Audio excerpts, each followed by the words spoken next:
우리 하나님의 말씀은 예레미야서 45장에서 오늘 46장 12절까지 말씀입니다. 본문이 좀 긴데요.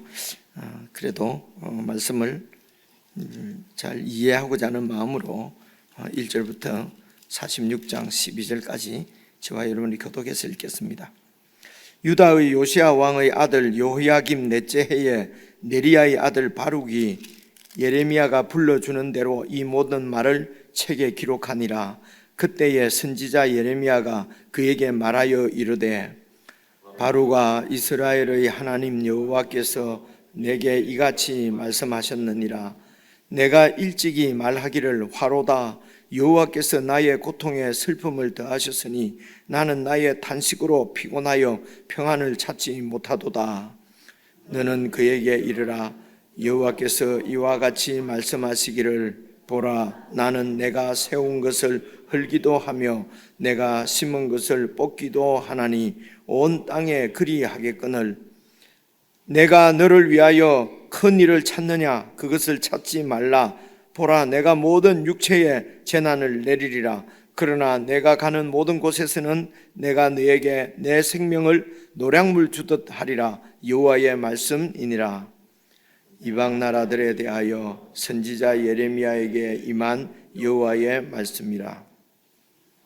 애굽에 관한 것이라. 곧 유다의 요시야 왕의 아들 여호야김 넷째 해에 유브라데 강가 갈그미스에서 바벨론의 느부갓네살 왕에게 패한 애굽의 왕 브루노고의 군대에 대한 바로너고의 군대에 대한 말씀이라. 너희는 작은 방패와 큰 방패를 예비하고 나가서 싸우라. 너희 기병이여, 말에 안장을 지워 타며 투구를 쓰고 나서며 창을 갈며 갑옷을 입으라. 여호와의 말씀이니라. 내가 본적 그들이 놀라 물러가며 그들의 용사는 패하여 황급히 도망하며 뒤를 돌아보지 아니함은 어찌미냐. 두려움이 그들의 사방에 있음이로다.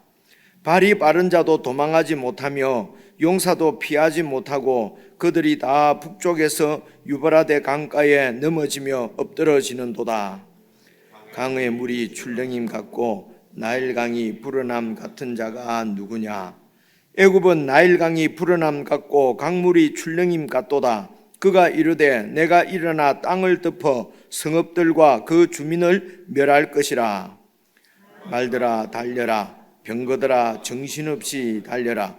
용사여 나오라. 방패 잡은 구스 사람과 붓 사람과 활을 당기는 루딤 사람이여 나올지니라 하거니와. 그날은 주 만군의 여호와께서 그의 대적에게 원수 갚는 보복이리라. 칼이 배부르게 삼키며 그들의 피를 넘치도록 마시리니 주 만군의 여호와께서 북쪽 유브라데 강가에서 희생 제물을 받으실 것임이로다.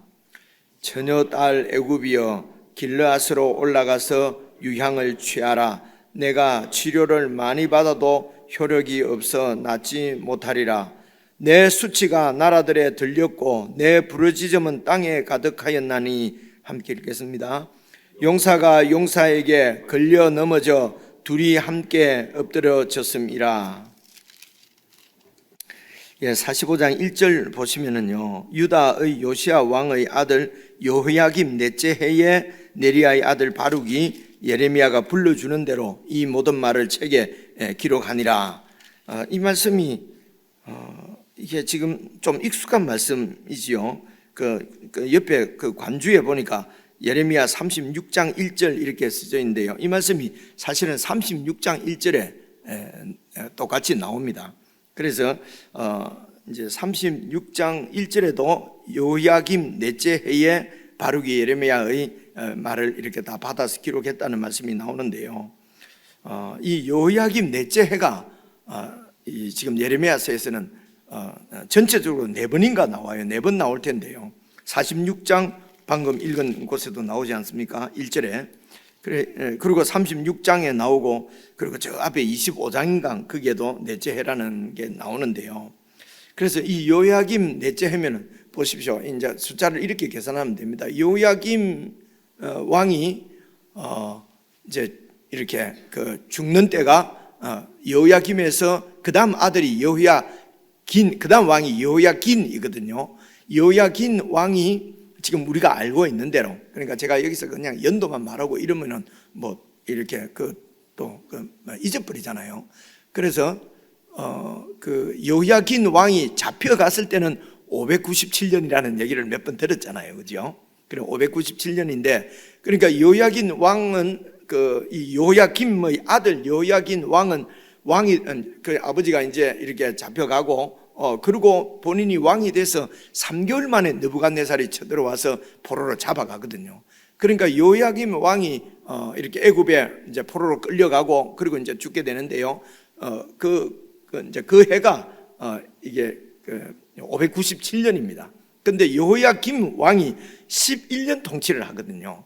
그러니까 이제 71년 통치하는데 지금 이 여호야김 넷째 해 여호야김이 왕이 된 지 4년 얘기를 계속 하지 않습니까? 이 4년은 11년째 되는 때가 597이니까 11 빼기 4 하면 7이잖아요. 그러니까 이 597년보다도 7년 전이면은 597 더하기 7 하면 604잖아요. 그죠? 그래서 이제 이때가 여호야김 넷째 해가 604년, 605년 이때입니다. 605년, 604년 이때거든요. 그래서 이제 605년, 604년 이때가 이제 소위 우리가 지금 이 46장에서 설명을 하고 있는데, 이 갈그미스에서 46장 보시면은요, 2절 보십시오. 애굽에 관한 것이라 곧 유다의 요시야 왕의 아들 여호야김 넷째 해에 또 나오잖아요. 이때가 이제 605년 말 604년 초 이쯤 됩니다. 넷째 해에 유브라데 강가 갈그미스에서 바벨론의 느부갓네살 왕에게 패한 애굽 왕 브르녹의 군대에 대한 말씀이라 3절부터 이 말씀이거든요.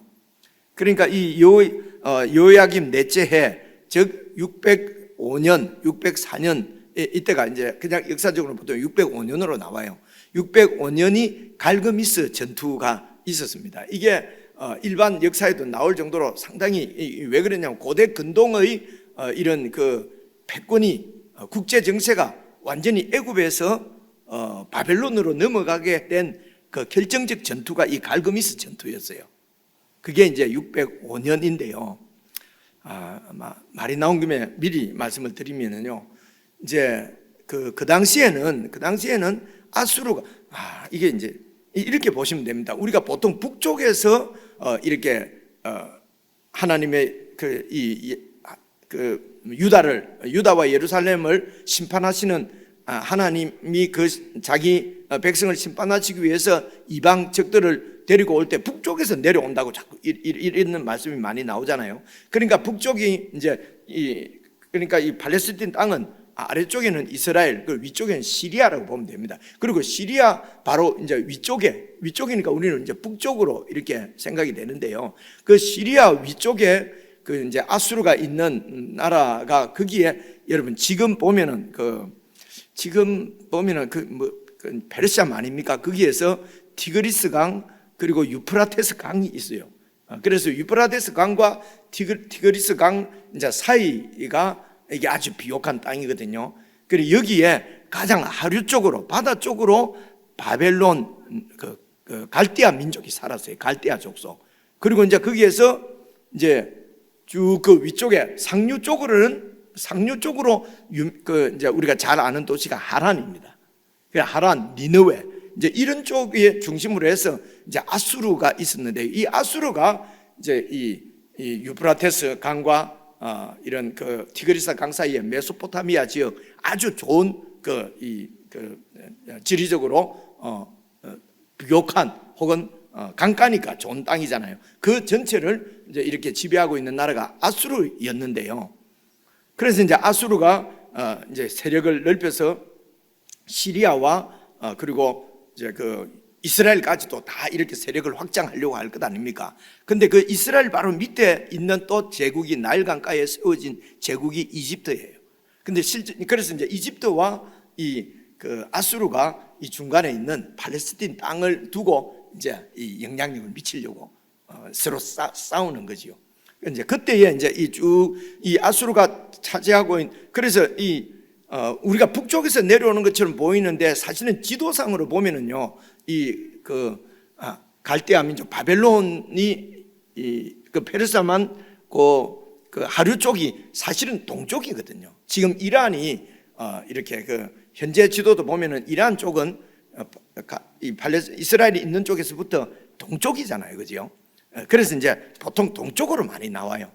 그 군대가 쳐들어온다 할 때는 북쪽에서 쳐들어온다 하고, 이런 게 이제 조금 헷갈리는데요. 근데 이런 지리적인 것만 조금 알고 있으면은 지리적으로 얘기할 때는 동쪽입니다. 보통 우리가 설명할 때는. 근데 이제 그런데 이게 동쪽에서 바로 서쪽으로는 사막이니까 못 오고 강을 따라서 쭉 올라가서 위쪽에서 내려오기 때문에 북쪽인 것처럼 우리 이제 북쪽에서 내려온다고 말을 하거든요. 그래서 이제 이 유프라테스 강이 이렇게 쭉 이렇게 있는데요. 이 유프라테스 강 이 아래쪽 우리가 볼 때 이 이스라엘 쪽이니까 사실은 서쪽이에요. 그죠?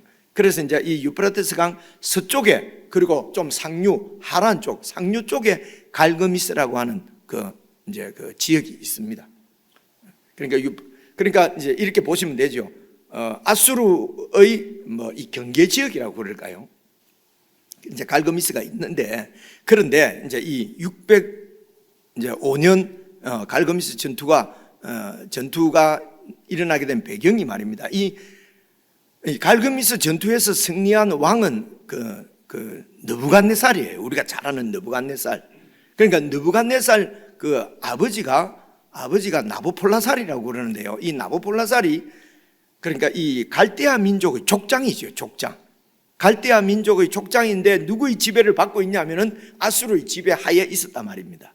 그죠? 근데 아주 거리는 멀지요. 상류 쪽이고 아수르는 하류 쪽이니까 이제 이 갈대아 민족은요.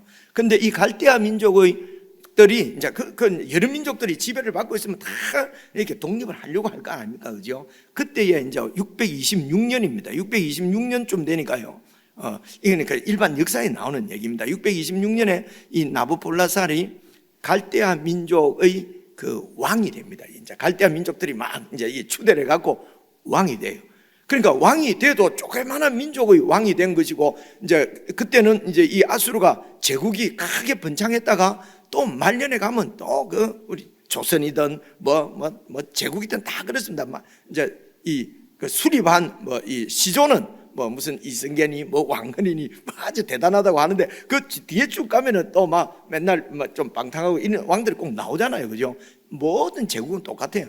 그래갖고 이제 이 아수르가 점점 멸망해 가려고 하는 시점이니까 이런 이제 그 지배를 받고 있던 민족들이 독립하려고 하는 운동이 막 생길 것 아닙니까, 그죠? 그런 이제 갈대아 그런 많은 민족들이 그런 운동이 일어나는데, 이제 갈대아 민족 중에서는 나부폴라살이 이제 그 왕이 되었어요. 근데 왕이 되는 것으로만 끝나는 것이 아니고, 일단 진짜 왕이 되려고 하면은 그때부터 전쟁을 해야 돼요.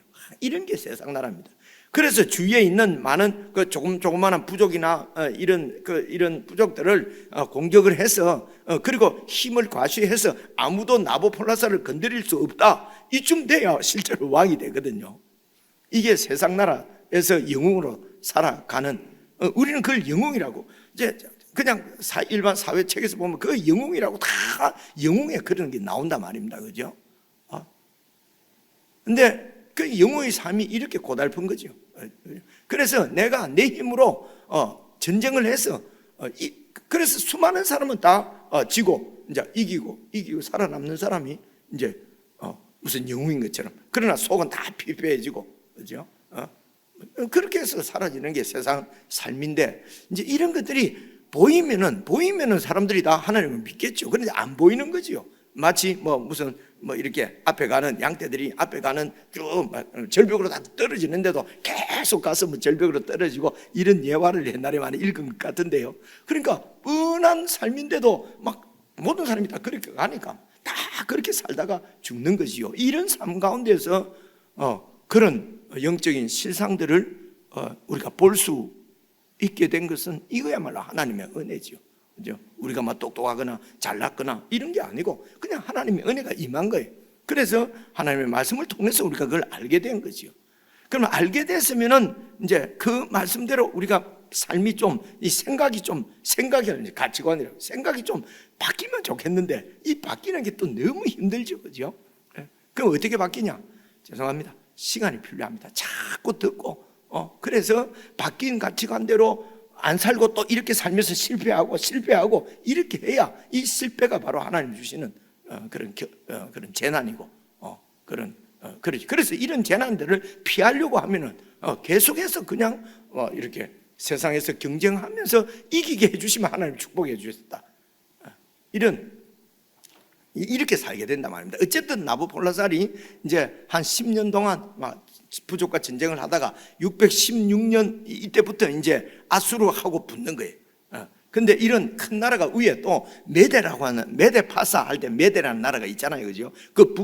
그야말로 그 북쪽에 보면 메데라고 하는 그 당시에 큰 나라가 있었어요. 그 이제 이런 나라들하고 이렇게 이제 편을 먹고 뭐 이렇게 해서 이제 아수르가 무너지는 게 612년입니다. 아수르가 멸망해요. 그러면서 이제 이 나부콜라살과 이 위에 이제 북쪽에 있는 메데 이런 나라하고 연합을 해서 이겼기 때문에 둘이서 또 갈라먹습니다. 이게요, 지금 뭐 뒤에도 마찬가지지 않습니까? 1차 전쟁, 2차 전쟁, 2차 세계대전도 일어나면은 강대국, 이긴 승전국이 패전국들 다 이렇게 갈라먹잖아요. 그죠? 그래서 우리 한국도 남과 북으로 쪼개지고 막 이런 거거든요. 이런 게 그 전쟁 역사가, 인간 역사가 다 그렇습니다. 그래서 이제 주로 이 나부콜라살이 이제 그 유프라테스 강을 중심으로 하는 이제 이 좀 아래쪽을 이제 먹고 북쪽은 메데가 먹고 이제 이렇게 돼서 이제 이 바벨론이 남쪽으로 이제 애굽으로 내려올 수 있는 교도부라 그러죠. 확보하게 된 거죠. 그죠? 그런데 이렇게 전쟁을 하면서 벌써 626년부터 605년까지니까 벌써 20년 정도 이렇게 전쟁을 하다 보니까 나부콜라살이 이제 나이가 많아서 도저히 더 이상 전쟁을 수행할 수가 없는 거예요. 그래서 그런데 이제 그때 애굽은 가만 보니까 이러다가는 이 북쪽에 있는 이스라엘과 시리아의 이런 지배권을 다 이게 지금 바벨론에게 다 뺏기게 생긴 거예요. 그러니까 이제 이 나오는 그 바로는 그 애굽의 이 황제의 직을 바로라 그러고요. 영어로 파라오라 그러지요. 이제 느고가 이제 이럽니다. 바로 느고가 이제 군대를 이끌고 이제 올라갑니다. 올라가서 그렇게 해서 그러니까 이제 이 나부콜라살이 이제 나이가 많아가고 그 지휘권을 이제 느부갓네살 아들에게 넘겨주거든요. 그래 이제 느부갓네살이 군대를 이끌고 이제 이렇게 강을 건너서 유프라테스 강을 건너서 갈그미스에서 이제 이 애굽하고 붙는데 여기서 애굽이 대패를 합니다. 패배하거든요. 그러면서 이제 느부갓네살이 그 다음에 이제 604년에 왕이 됩니다. 그 바벨론의 2대 왕이 돼가지고 그래 이제 이 느부갓네살이 성경에 처음부터 끝까지 아주 죄송합니다 나쁜 놈으로 이렇게 나오잖아요. 그죠? 그렇습니다. 이제 그 갈그미스 전투에 대한 이야기가 여러분 3절부터 46장을 먼저 봐야 되겠네요. 46장 3절부터 6절까지 보면은요, 그 전쟁하는 이야기예요. 그냥 시간이 없으니까 제가 쭉 읽어볼게요. 너희는 작은 군대와 큰 방패를 예비하고 나가서 싸우라. 이제 하나님이 꼭 이렇게 뭐 부추기는 것처럼 이렇게 표현이 되어 있는데요. 이런 설명들은 제가 더 이상 안 하겠습니다. 여러분 잘 읽으면서 그러니 너희 기병이여 말에 안장을 쥐어 타며 투구를 쓰고 나서며 창을 갈며 46장입니다.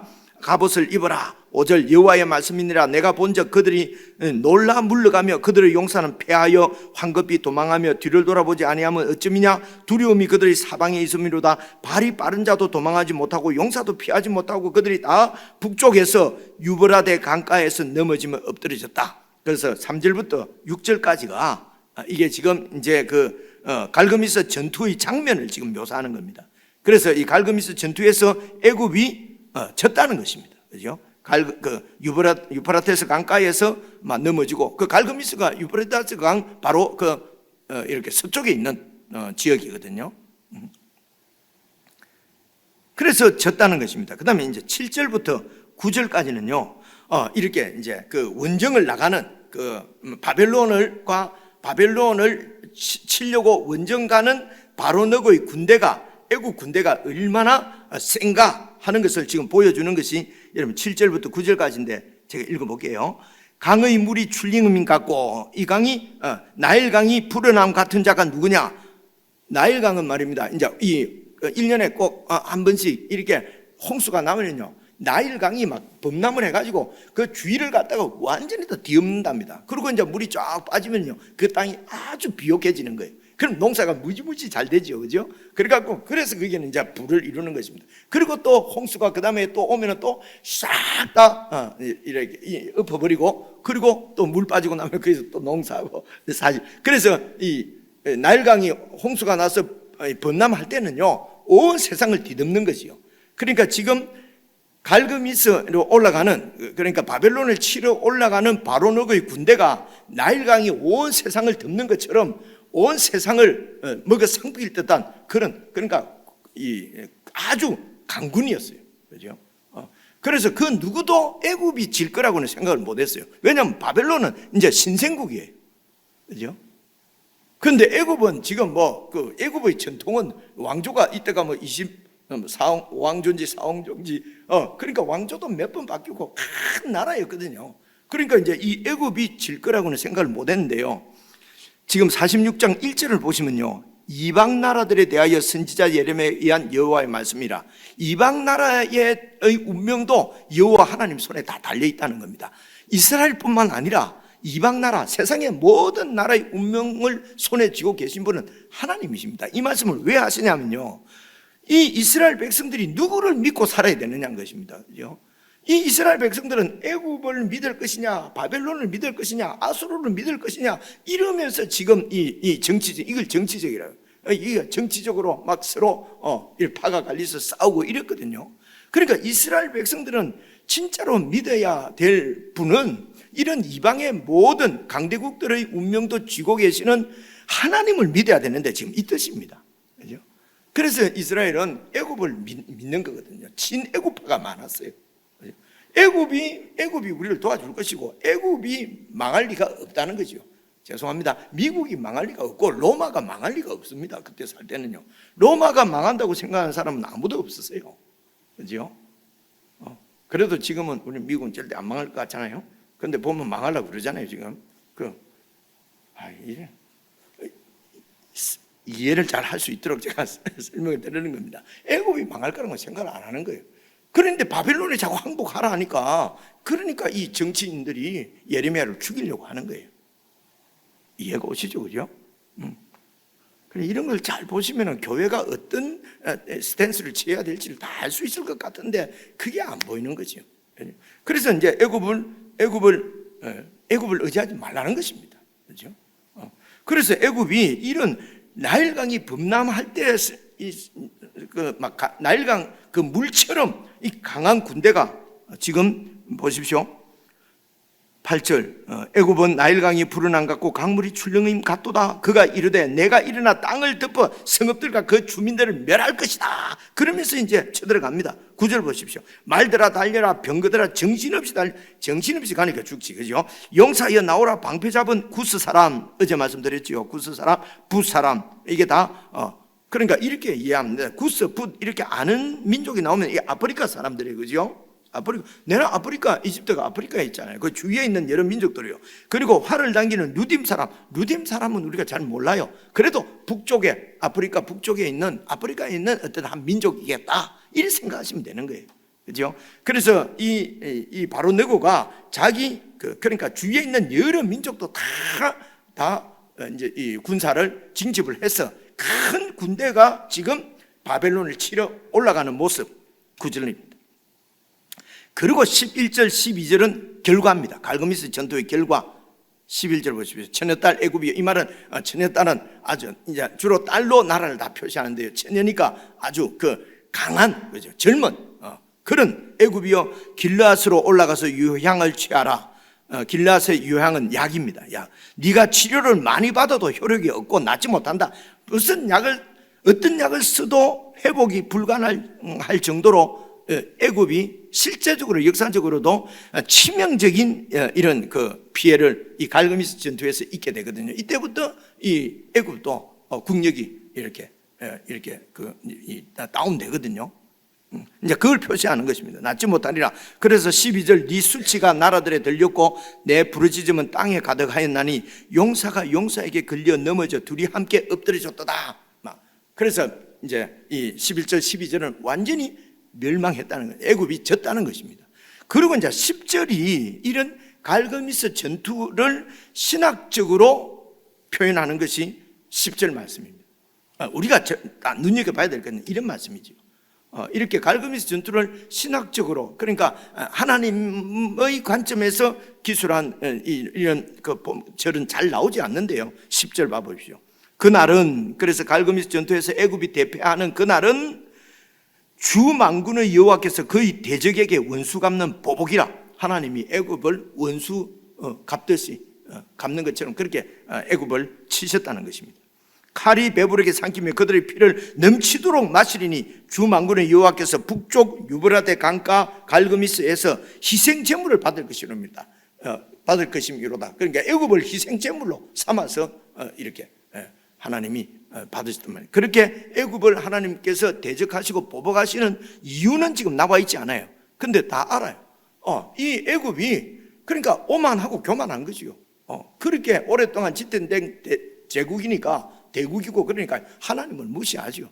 그리고 하나님의 백성인 이스라엘을 유린하는 거지요. 하나님의 백성을 그냥 종부르듯이 부리고 있으니까 하나님이 우습지 않아요? 그죠? 이런 제국의 이런 인간들의 아주 유능한 인간들의 그런 교만과 오만을 하나님께서 심판하시는 것이 갈그미스 전투였어요. 그죠? 그래서 여러분 뭐 이런 거 있지 않습니까? 실제적으로 적용할 수 있을 때도 내가 다 알고 있다. 충분히 일을 해낼 수 있다.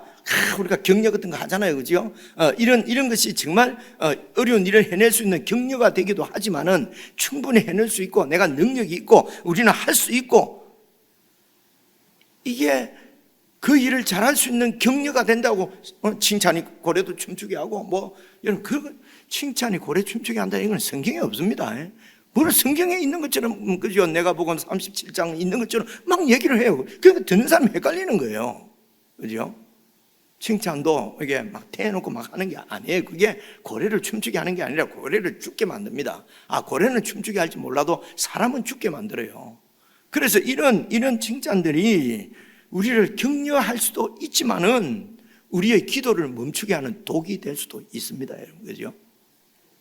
이런 부분들을 성경을 읽는 사람들이 이런 게 잘 보여야 된단 말입니다. 그래서 우선 이 45장까지는 이게 하나님이 예루살렘과 유다를 심판하시겠다고 하는 말씀, 하나님의 심판이 사실은 45장까지 나오고 오늘 이 46장부터는 뒤에 51장, 52장으로 끝납니다. 51장까지는 여러 이방 민족들을 다 하나님이 심판하신다는 얘기. 여러분 에스겔에도 그 말씀 나오고 이사야도 다 똑같아요. 그죠? 그럼 오늘 이제 46장, 45장을 이렇게 같이 이렇게 두는데요. 46장은 애굽, 그리고 뭐 47장은 블레셋, 48장은 모압, 이렇게 하나님께서 심판하신 내용이 51장까지 나오고 52장은 마무리됩니다. 그래서 이제 45장까지는 이제 예루살렘, 유다, 예루살렘에 대한 심판이 끝나는 것인데, 그래서 45장 1절부터 이 얘기는 이제 그 예루살렘 심판에 관한 마지막 말씀이에요. 마지막. 그죠? 마지막 말씀인데, 이 마지막 말씀에서 보면은 이제 45장 1절 보시면요, 요아kim 넷째 해는 이게 어떤 해냐 그러면요, 36장 1절에 보니까 하나님 말씀을 이렇게 바룩이 받아 적은 이 하나님 말씀을 여호야김 왕이 쩍쩍 찢지 않습니까? 그죠? 찢습니다. 그죠? 그러니까 이제 이때가, 그러니까 이게 하나님께서, 그리고 36장에서 그리고 37, 38, 39장이 그래서 이런 이스라엘을, 이런 유다를 하나님께서, 그러니까 하나님께서 멸망시킬 수밖에 없는 이유가 39장부터 39장에 나오는 거죠. 하나님 말씀을 그렇게 무시하고 하나님 말씀을 대하는 자세가 이래갖고 그죠? 이런 식이었어요. 그래서 하나님께서 이스라엘을 버리시기로 작정한 이때가 이제 604년입니다. 605년이거든요. 실제적으로 멸망하는 게 586년이니까 빼기 603, 18년 전에, 예루살렘 멸망하기 18년 전에 이미 하나님께서는 예루살렘을 버리시기로 작정을 하신 것입니다. 그런데 이때에 이 말씀을 기록한 사람이 여러분 바룩인데요. 여러분, 이 여호와의 말씀을 기록한 바룩이 그 말씀을 들으면서 얼마나 마음이 힘들겠습니까? 하나님께서 자기 백성을 버리시겠다고 하는 말씀을 지금 받아 적어야 되니까요. 그죠? 그러니까 그 아픔이, 그래서 3절 보십시오. 3절, 네가, 이거는 이제 이게 이제 이 예레미야가 하나님의 말씀을 바룩에게 전해주는 것입니다. 네가 일찍이 말하기를 화로다, 여호와께서 나의 고통에 슬픔을 더하셨으니 나는 나의 탄식으로 피곤하여 평안을 찾을 수가 없다. 이 말씀을 받아 적으면서 하나님이 하시는 처사에 대해서, 아니 자기 백성을 일시적으로 조금 매만 때리면 되는데 왜 이렇게 완전히 멸망시키냐는 것입니다. 그냥 너무 가슴이 아픈 거예요. 그죠? 그래서 평안을 찾지 못하도다 그렇게 하고 있는데 4절 보십시오. 너는 그에게 이르라, 예레미야야, 너는 그 바룩에게 이르라, 여호와께서 이와 같이 말씀하시기를, 보라, 나는 내가 세운 것을 헐기도 하고 이스라엘을 내가 세웠다. 그렇죠? 그런데 그것을 헐기도 하고 내가 심은 것을 뽑아내기도 하나니, 온 땅에 그리 하겠거늘. 하나님께서 그렇게 이미 예루살렘 멸망 18년 전에 요아kim 넷째 해에 도저히 이 백성은 이대로는 회복이 불가능하다. 그래서 완전히 죽이고 다시 살리시기로 결정을 하신 거죠. 그죠? 근데 이제 이 바룩의 입장에서 보면 완전히 죽이는 것으로 끝인 거죠. 부활을 알 수가 없으니까요. 그러니까 너무 슬프고 아픈 거예요. 그래서 이 백성을 구원해 주십시오 하고 하나님 앞에 얼마나 탄식을 했겠습니까? 그 얘기가 이제 5절입니다. 네가 너를 위하여 큰 일을 찾느냐? 그것을 찾지 말라. 이 큰 일이 뭐겠습니까? 이 나오지는 않았는데 예레미야의 말씀을 받아 적으니까 하나님 제발 이 백성을 살려주십시오. 구원해 주십시오. 그거 찾지 말라. 그죠? 예레미야에게도 더 이상 기도하지 말라. 이사야에게도 기도하지 말라고 그러잖아요. 이러면 하나님께서 완전히 버리시기로 이렇게 마음 잡수실 때까지 가시면 안 되는 거예요. 그죠? 근데 이게 참 우리 행사는 가볼 때까지 가는 것 같아요. 이제 이런 부분도 잘 보시면 좋겠습니다. 그래서 찾지 말라. 내가 이 백성은 완전히 멸망시킨다. 그런데 내가 모든 육체의 재난을 내리리라. 그러나 네가 가는 모든 곳에서 내가 너에게는 네 생명을 노랑물 주듯이 이렇게 다 찾아서 네 생명은 내가 지켜주겠다. 하나님 참 소소한 구원이죠. 바룩에게 하나님께서 이 재난을 내릴 때 너는 구원해 주겠다. 그렇죠? 그래서 바룩이 기록한 예레미야의 말씀, 하나님의 말씀을 기록한 자를 하나님이 이렇게 말씀 앞에서 안타까워하는 바룩을 지켜주시는 것처럼 그 말씀을 읽는 자도 하나님께서 구원하실 것입니다. 그렇죠? 읽는 자도 읽고 이런 하나님의 뜻을, 그래서 이제 이 45장에서 볼 수 있는 것은 그죠? 내 고집, 내 뜻대로 끝까지 하나님은 버리시기로 결정했는데, 근데 그 하나님의 뜻을 바꾸겠다는 거죠. 하나님의 뜻을 바꾸는 것이 기도가 아닙니다. 그죠? 기도는 하나님 앞에서 내 뜻을 꺾는 것이 기도예요.